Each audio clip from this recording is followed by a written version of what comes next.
Hi, welcome to Bearded Meeple. Today, we're going to take a look at a card game that is very simple in design, and that's why I liked it.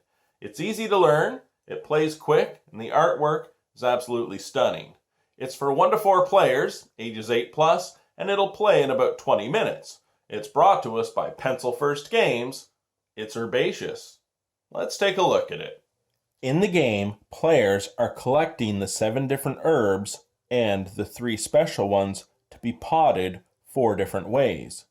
You have your private garden marker, and we also have a quick reference guide.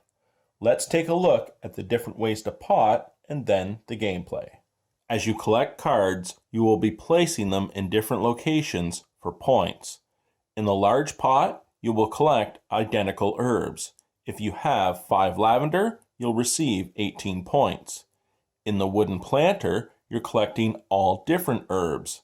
Have 4 different ones, you'll receive 6 points. In the small pots, you're collecting different pairs of identical herbs. So, if you have 3 different sets, which would be 6 cards, you'll receive 12 points. The glass jar is special. You can place any 3 cards there and gain points accordingly. However, there is a special bonus. The first player to get 1, 2, and 3 of the special herbs placed in a glass jar will receive a special card and bonus points.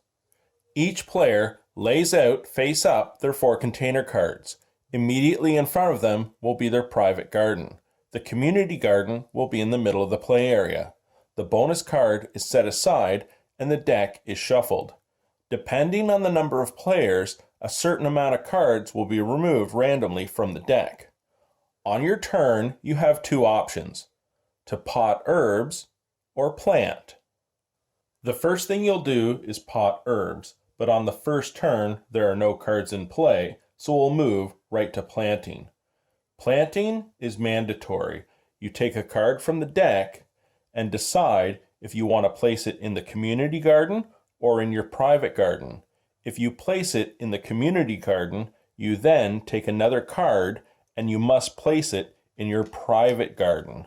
Whichever one you place the card in, the other card goes in the other garden. As gameplay progresses and more cards become available in the community garden and your private garden, you will want to make sure you pot herbs. You have to do this at the beginning of your turn. You first select one of your container cards. We will select the large pot. Remember, it collects all identical herbs.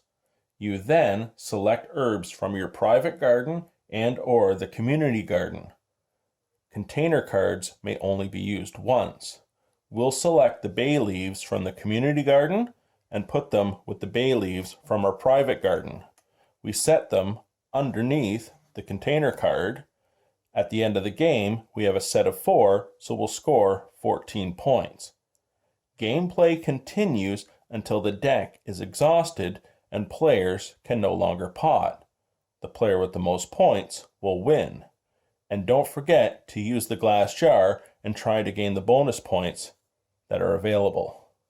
And that, my friends, is Herbaceous. A couple of things I'd like to say. First off, the artwork. It's absolutely stunning. Beth Sobel did a fantastic job. She's an amazing artist, but I'm sure she's heard that 100 times before. Congratulations, Beth. Now, the gameplay itself, it's right up my alley. It's light and casual, and it's a fantastic gateway game. It's a nice way to introduce people into the hobby with a simple spin on a set collecting game that I think they're really going to enjoy.